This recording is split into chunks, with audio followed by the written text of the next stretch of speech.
Selamat sejahtera saya ucapkan kepada semua. Pada hari ini kami dari Kumpulan 10 ingin membentangkan case study kami yang bertajuk Model Pembiayaan dan Penajaan Balai Seni Negara Malaysia. Balai Seni Negara Malaysia merupakan institusi seni utama yang berperanan dalam mempromosi seni visual dan memelihara warisan budaya negara. Kajian ini dijalankan untuk menganalisis bagaimana Balai Seni Negara memperoleh pembiayaan dan penajaan bagi memastikan kelangsungan operasinya. Selain itu, kajian ini juga bertujuan menilai kekuatan dan kelemahan strategi pembiayaan yang digunakan. Kajian ini menggunakan dua teori utama, yaitu teori barangan awam dan tanggung jawab sosial korporat ataupun CSR. Teori barangan awam menyatakan bahawa seni dan budaya memberikan manfaat kepada masyarakat. Oleh itu, kerajaan perlu menyelidik pembiayaan bagi menyokong institusi seni seperti Balai Seni Negara, manakala CSR merujukkan kepada penglibatan syarikat dalam menyokong aktiviti sosial termasuk seni dan budaya melalui penajaan.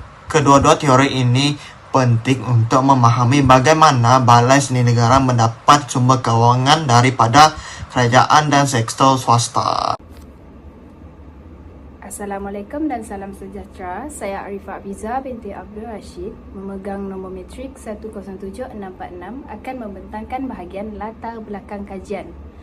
Untuk Balai Seni Negara yang merupakan agensi di bawah Kementerian Pelancongan Seni dan Budaya Malaysia. Selain daripada itu, Balai Seni Negara ini mempunyai sumber utama pembiayaan yang diperoleh dari peruntukan tahunan kerajaan. Manakala model pembiayaan Balai Seni Negara merupakan sistem hybrid yang menjamin kestabilan kewangan. Untuk bahagian misi dan objektif Balai Seni Negara, bagi misinya ialah mengumpul, memelihara dan mempromosikan hasil seni visual negara serta memupuk kesedaran dan penghayatan seni. Untuk objektif pula ialah menjadi pusat terunggul bagi pembangunan seni visual, membina himpunan tetap warisan negara dan menyemarakkan apresiasi seni dalam kalangan masyarakat melalui pameran dan pendidikan.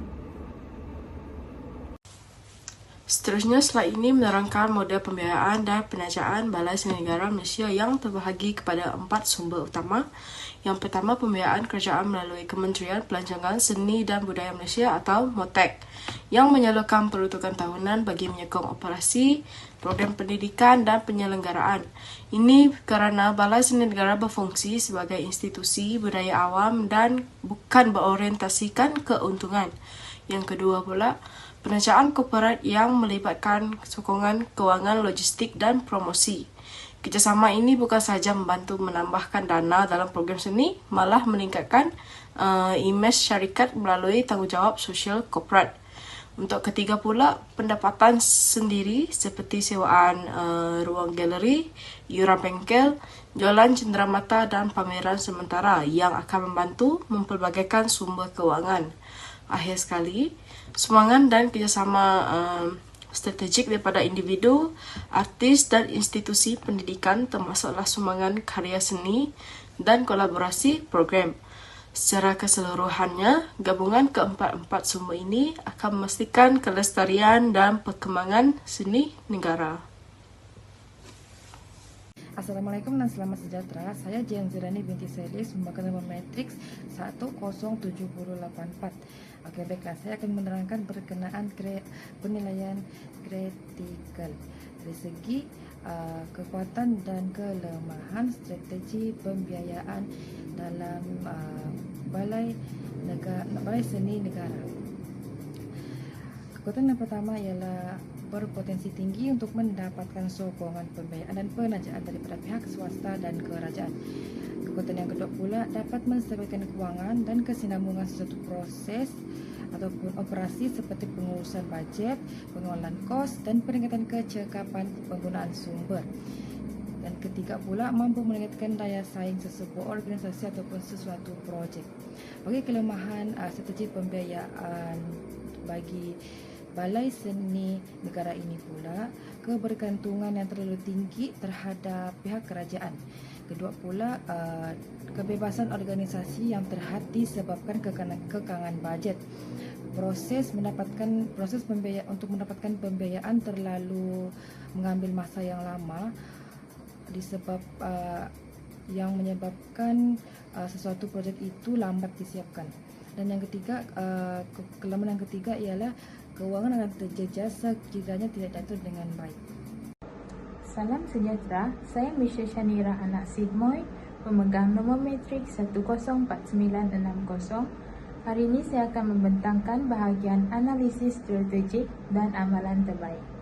Di dalam kandungan ini terdapat pengajaran yang diperoleh, iaitu boleh dilihat daripada kepelbagaian sumber dana, ketulusan dan accountability, pembangunan kapasiti artis, kerjasama pihak awam dan pihak swasta, dan seterusnya keseimbangan penajaan dan kebebasan seni. Kemudian, bagi cadangan untuk pembangunan proposal masa akan datang, iaitu boleh dilakukan melalui model pembiayaan hybrid, perluasan PPP dan penajaan swasta. Kemudian, boleh dilakukan melalui digital program seni dan pembangunan bakat artis. Kemudian, ada juga penjanaan pendapatan alternatif dan pendekatan ESG dan kelestarian.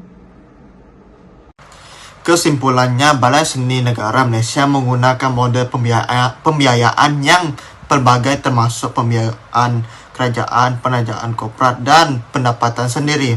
Walaupun strategi ini membantu dalam memastikan kestabilan keuangan, terdapat kelemahan seperti kebergantungan kepada kerajaan. Oleh itu, institusi ini disarankan untuk mempelbagaikan sumber pendapatan seperti melalui platform digital dan kerjasama antarabangsa bagi meningkatkan kelestarian keuangan pada masa hadapan.